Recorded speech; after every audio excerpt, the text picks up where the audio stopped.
കൃപയുടെ അഭിഷേകം, ആത്മാവിൻ അഭിഷേകം, റൂഹാതൻ അഭിഷേകം. അഭിഷേകം അഭിഷേകം കൃപയുടെ അഭിഷേകം, ആത്മാവിൻ അഭിഷേകം, റൂഹാതൻ അഭിഷേകം. സത്യത്തിന്റെ ആത്മാവേ, പരിശുദ്ധാത്മാവേ, അണയൂ നിത്യസഹായകനേ, അഗ്നിയായി വെൺപ്രാവാ. സത്യത്തിന്റെ ആത്മാവേ, പരിശുദ്ധാത്മാവേ, അണയൂ നിത്യസഹായകനേ, അഗ്നിയായി വെൺപ്രാവാ.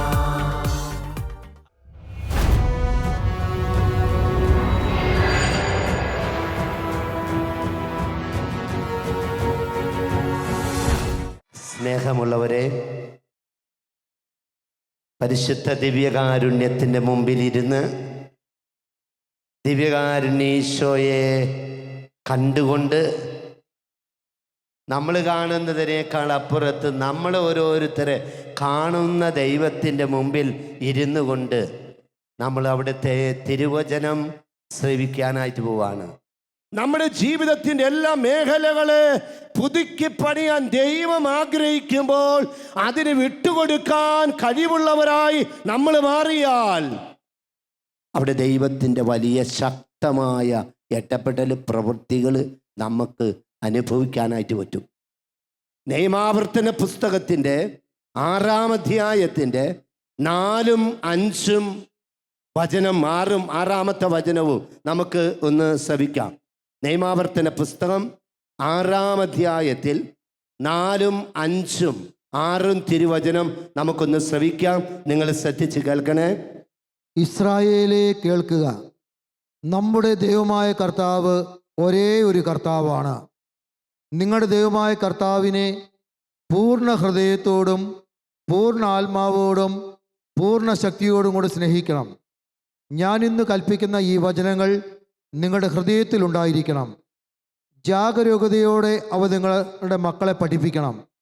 വീട്ടിലായിരിക്കുമ്പോഴും യാത്ര ചെയ്യുമ്പോഴും കിടക്കുമ്പോഴും എഴുന്നേൽക്കുമ്പോഴും അവയെപ്പറ്റി സംസാരിക്കണം.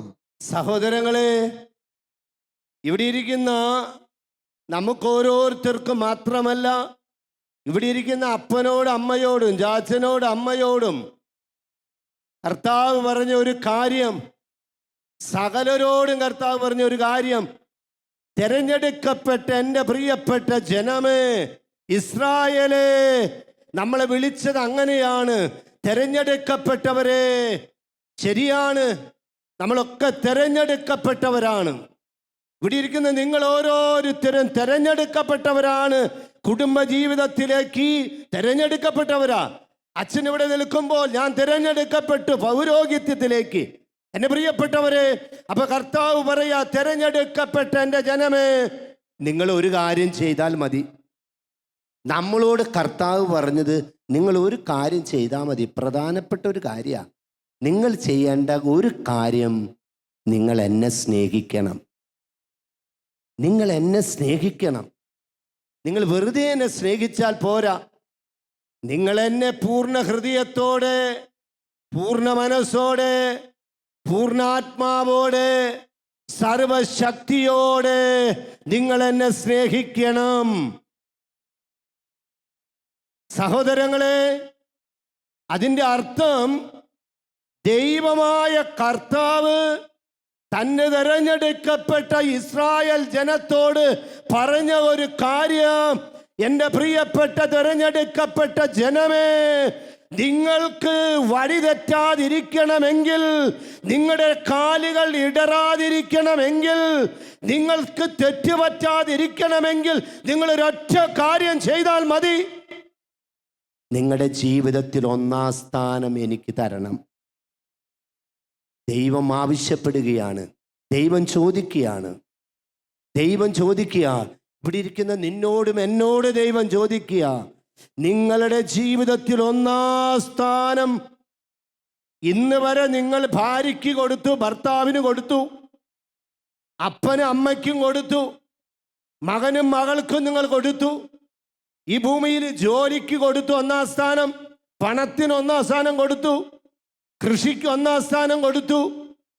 ഭൂമിയിലുള്ള പലതിനെയും ബിംബങ്ങളാക്കി നിന്റെ ഹൃദയത്തിൽ നീ സൂക്ഷിച്ചു വെച്ച് ഇന്ന് നീ അതിനെ ദൈവമായി പൂജിക്കുന്നുണ്ടെങ്കിൽ ദൈവമായ കർത്താവ് ആവശ്യപ്പെടുകയാണ്, അതെല്ലാം എടുത്തു മാറ്റപ്പെടണം.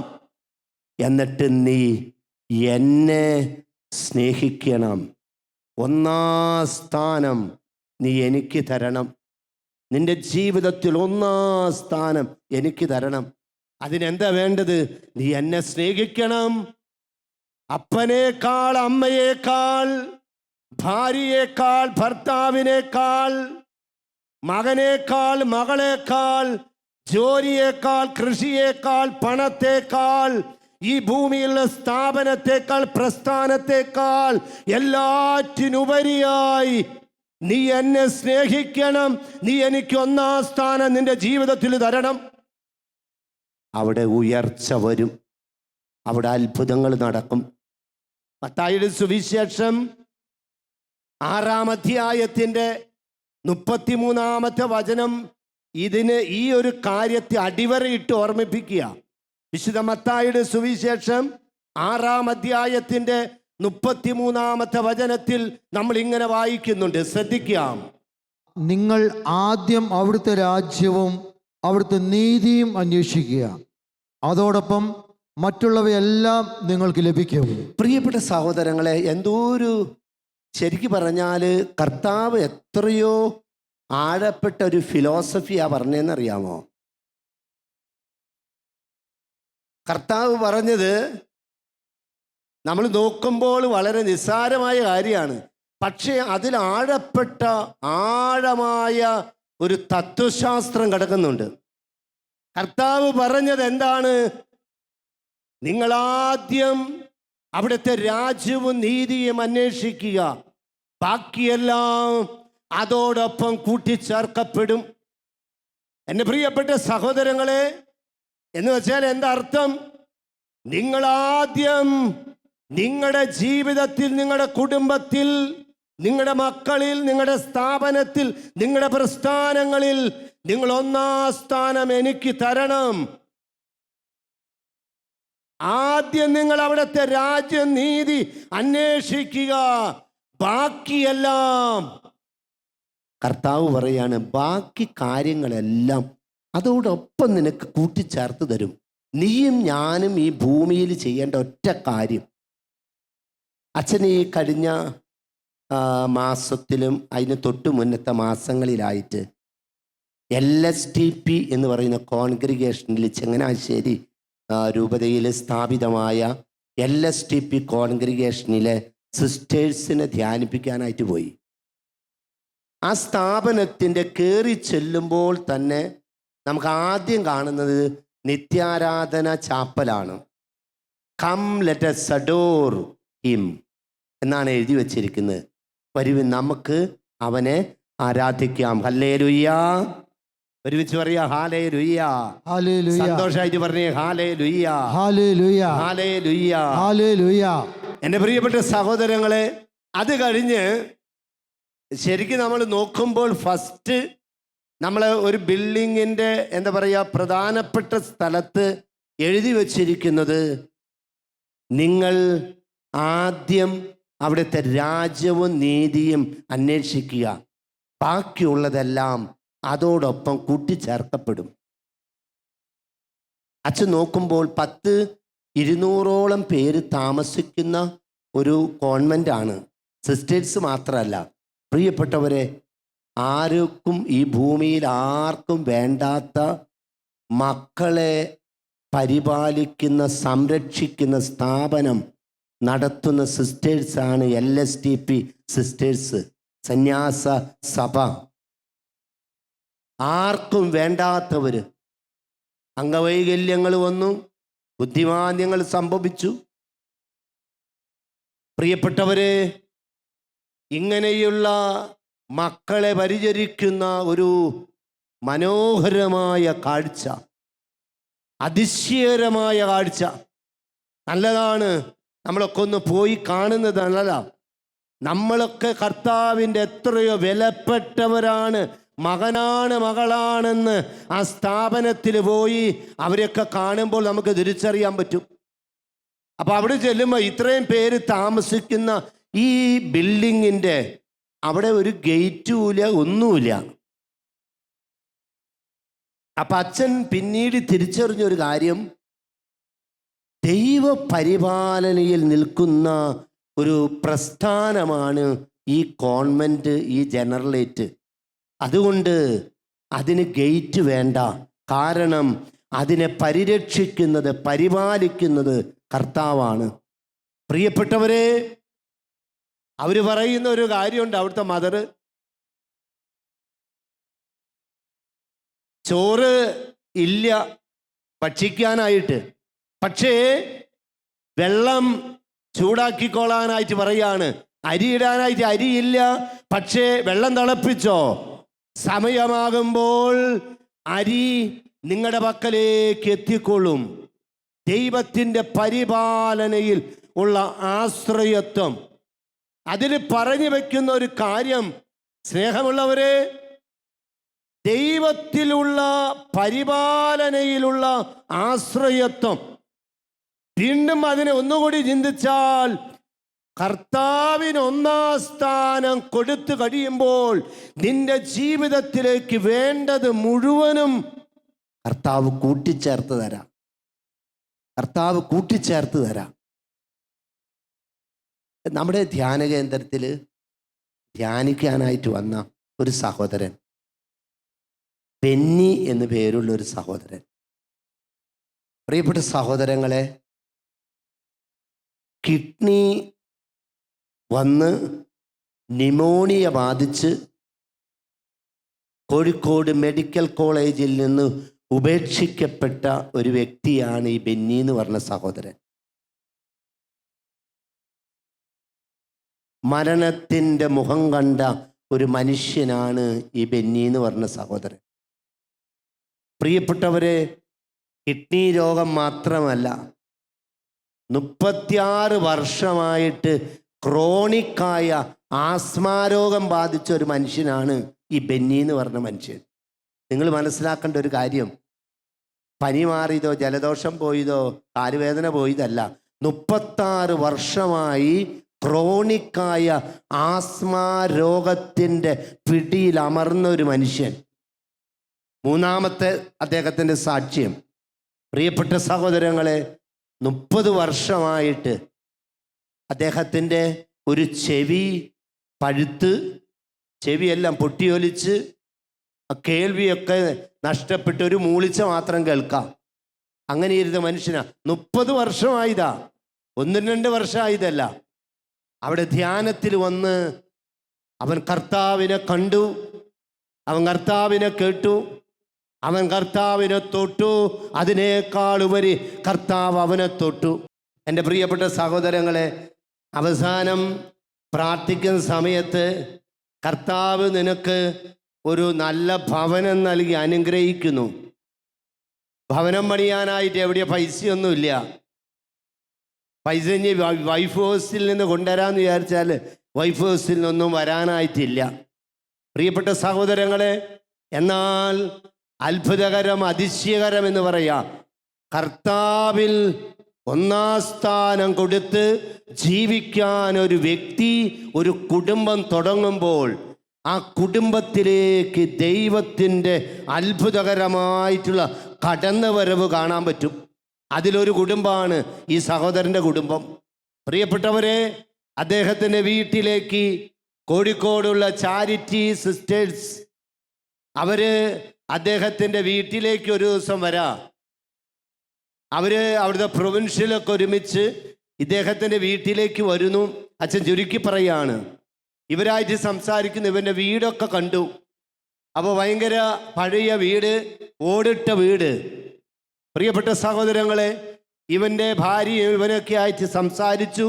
അപ്പോൾ ഇവൻ്റെ ഭാര്യയൊക്കെ മുൻപേ ഈ സിസ്റ്ററിനും ഈ കോൺഗ്രിഗേഷൻ സിസ്റ്റേഴ്സിന് ഇവരെ അറിയാവുന്നതാണ്, ഇവൻ്റെ ഭാര്യയെ. പ്രിയപ്പെട്ട സഹോദരങ്ങളെ, അവര് അന്ന് അവിടെ കണ്ടു, പ്രാർത്ഥിച്ചു പോയി. പിന്നീട് വീണ്ടും ഇവരെ പ്രൊവിൻഷ്യൽ ഹൗസിലേക്ക് വിളിപ്പിച്ചു. അതിനുശേഷം അവിടുത്തെ പ്രൊവിൻഷ്യൽ സിസ്റ്റർ മേഴ്സി അവർ പറഞ്ഞു, ഇങ്ങനെ നിങ്ങൾക്ക് ഒരു വീട് പണിത് തരാനായിട്ട് ഞങ്ങളുടെ മനസ്സിൽ ഇങ്ങനെ ഒരു തീരുമാനം വന്നിട്ടുണ്ട്, നിങ്ങൾ അതിനു വേണ്ടി പ്രാർത്ഥിക്കണം. സ്നേഹമുള്ളവരെ, ദൈവത്തിൻ്റെ വലിയ ഇടപെടൽ ആ കോൺഗ്രിഗേഷനിലെ സിസ്റ്റേഴ്സിലൂടെ ദൈവത്തിൻ്റെ വാഗ്ദാനം അവൻ്റെ മേൽ അവൻ്റെ കുടുംബത്തിൽ പൂർത്തിയായി. നല്ലൊരു ഭവനം അവരിലൂടെ പണിതുയർത്താനും കർത്താവ് അവന് നൽകി. നിനക്ക് ഒരു ഭവനം നൽകി കർത്താവ് അനുഗ്രഹിക്കുമെന്നുള്ള സന്ദേശം കർത്താവ് ഈശോ മിശിഹ ഈ സഹോദരൻ്റെ കുടുംബത്തിൽ സംജാതമാക്കി. അച്ഛന് പറഞ്ഞത്, ഒന്നാം സ്ഥാനം ദൈവത്തിന് കൊടുത്ത് നീ ജീവിക്കാൻ തുടങ്ങുമ്പോൾ നിന്റെ ജീവിതത്തിൻ്റെ സാമ്പത്തിക മേഖലകൾ, ആത്മീയ മേഖലകൾ, ഭൗതിക മേഖലകളുടെ മേൽ ദൈവത്തിൻ്റെ കരം പതിയാനായിട്ട് തുടങ്ങും. ഇന്ന് നമുക്കൊക്കെ പറ്റിയിരിക്കുന്ന ഒരു പ്രശ്നം എന്നാന്ന് ചോദിച്ചാൽ, നമ്മുടെ ഒരു പ്രശ്നം എന്ന് പറഞ്ഞാൽ നമ്മളൊക്കെ ആദ്യം പണം ഉണ്ടാക്കാനായിട്ടുള്ള തന്ത്രപ്പാടാണ്. എങ്ങനെ പണം ഉണ്ടാക്കാം, എങ്ങനെ ജോലി ശരിയാക്കാം, എങ്ങനെ സ്ഥാപനം കെട്ടിപ്പടുക്കാം, എങ്ങനെ പുതിയ വീട് പണിയാം, എങ്ങനെ പുതിയ കൃഷികൾ നിരത്താം. പ്രിയപ്പെട്ടവരെ, ഇതൊക്കെ വേണം നിങ്ങൾക്ക്. കുടുംബജീവിതക്കാരായ നിങ്ങൾക്ക് ഇതെല്ലാം ആവശ്യമാണ്. പക്ഷെ കർത്താവ് പറയുന്നത്, ഇതെല്ലാം തുടങ്ങുന്നതിന് മുൻപ് ഇത് തരാൻ കഴിവുള്ളവനായ കർത്താവിനെ നീ സ്വന്തമാക്കി കഴിഞ്ഞാൽ നീ എടുക്കുന്ന ഇനീഷ്യേറ്റീവ് കർത്താവ് ഏറ്റെടുക്കും. നീ ഏറ്റെടുക്കേണ്ടതിന് പകരം കർത്താവ് അതങ്ങോട്ട് ഏറ്റെടുക്കും, കർത്താവ് അതങ്ങോട്ട് നിവർത്തിച്ചു തരും. സകല മേഖലകൾ, അനേക സാക്ഷ്യങ്ങൾ അച്ഛനറിയാം. പ്രിയപ്പെട്ടവരെ, കർത്താവിന് ഹൃദയത്തിൽ ആത്മാവിൽ ഒന്നാം സ്ഥാനം കൊടുത്ത് ജീവിക്കാൻ തുടങ്ങുമ്പോൾ പാപത്തിൻ്റെ വഴികൾ ഉപേക്ഷിക്കപ്പെട്ടു, മദ്യത്തിൻ്റെ ലഹരിയുടെ വഴികൾ ഉപേക്ഷിക്കപ്പെട്ടു, സുഖജീവിതത്തിൻ്റെ വഴികൾ ഉപേക്ഷിക്കപ്പെട്ടു, ഈ ലോകത്തിൻ്റെ ഭൗതികതയുടെ വഴികൾ ഉപേക്ഷിക്കപ്പെട്ട് കർത്താവിൻ്റെ വഴിയിലൂടെ നടക്കാൻ തുടങ്ങുമ്പോൾ, കർത്താവിൻ്റെ വചനം ജീവിക്കാൻ തുടങ്ങുമ്പോൾ, കർത്താവിൻ്റെ പ്രമാണങ്ങൾ അനുസരിക്കാൻ തുടങ്ങുമ്പോൾ, കർത്താവിൻ്റെ കൽപ്പനകൾ പാലിക്കാൻ തുടങ്ങുമ്പോൾ ബിസിനസ് മേഖലകളിലേക്ക്, ജോലിയുടെ മേഖലകളിലേക്ക്, കൃഷി മേഖലകളിലേക്ക്, സാമ്പത്തിക വരുമാന മാർഗങ്ങളിലെ മേൽ കർത്താവിൻ്റെ ശക്തമായ ഇടപെടൽ കടന്നു വരുന്ന അനുഭവങ്ങൾ സ്വീകരിച്ച ഒത്തിരി മനുഷ്യരെ ഈ കഴിഞ്ഞ കാലങ്ങളിൽ ശുശ്രൂഷയിലൂടെ അച്ഛൻ കാണുവാനും ഇടപെടുവാനായിട്ട് ഇടവന്നിട്ടുണ്ട്. അപ്പൊ കർത്താവ് നമ്മളെ ഓരോരുത്തരെയും ഓർമ്മിപ്പിക്കുക. ജോബിൻ്റെ പുസ്തകം 22-ാം അധ്യായത്തിൻ്റെ 21-ാമത്തെ വചനത്തിൽ ഒരു വചനം ഒളിഞ്ഞു കിടക്കുന്നുണ്ട്. വലിയ ശക്തമായ ഒരു വചനം.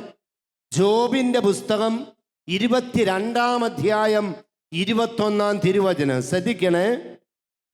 ദൈവവുമായി രമ്യതയിലായി സമാധാനത്തിൽ കഴിയുക, അപ്പോൾ നിനക്ക് നന്മ വരും.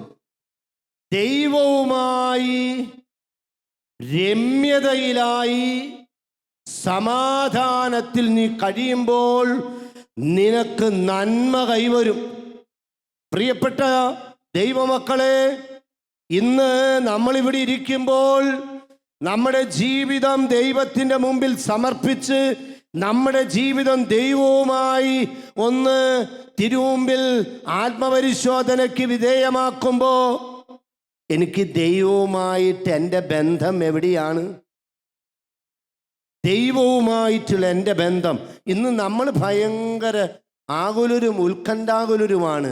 എങ്ങനെ സമ്പത്ത് ശരിയാകും, എങ്ങനെ ജോലി ശരിയാകും, എങ്ങനെ വീട് പണിയും, എങ്ങനെ മക്കളെ പഠിപ്പിക്കും, എങ്ങനെ അവരുടെ സ്ഥാപനം ഉയർന്നു വരും, എങ്ങനെ പുതിയ ബിസിനസ് തുടങ്ങാൻ പറ്റും, എങ്ങനെ പരീക്ഷയിൽ ഉന്നത വിജയം മക്കൾക്ക് നേടിയെടുക്കാൻ പറ്റും. എൻ്റെ പ്രിയപ്പെട്ട സഹോദരങ്ങളെ, കർത്താവിൻ്റെ വചനം പറയുന്നത് നിന്റെ മക്കൾക്ക് ഉന്നതമായിട്ടുള്ള വിദ്യാഭ്യാസം, ജ്ഞാനം കിട്ടണോ, പരീക്ഷകളിൽ ഉന്നത വിജയത്തിൽ അവരെത്തിപ്പെടണോ, നീ ആഗ്രഹിക്കുന്ന പോലെ അവർ വിദേശത്ത് എത്തിപ്പെടണോ, അവർ ജോലിയിലേക്ക് കടന്നു വരണോ, അവര് ബിസിനസ് തുടങ്ങണോ, അവര് പുതിയ ഭവനങ്ങൾ പണിതുയർത്തണോ, അവരേതെല്ലാം മേഖലകളിലേക്ക് ഉയർത്തപ്പെടണോ. പ്രിയപ്പെട്ട ദൈവമക്കളെ, വേദപുസ്തകം പറയുന്ന ഒരു കാര്യം, ദൈവവുമായി രമ്യതപ്പെടുക. സ്വർഗം നമുക്കായി തുറന്നിടട്ടെ, പാപത്തിൻ കൂരിരുൾ നീങ്ങിടട്ടെ, തിന്മകൾ ചാമ്പലായി തീർന്നിടട്ടെ, ബന്ധനമെല്ലാം അഴിഞ്ഞിടട്ടെ. സ്വർഗം നമുക്കായി തുറന്നിടട്ടെ, പാപത്തിൻ കൂരിരുൾ നീങ്ങിടട്ടെ, തിന്മകൾ ചാമ്പലായി തീർന്നിടട്ടെ, ബന്ധനമെല്ലാം അഴിഞ്ഞിടട്ടെ.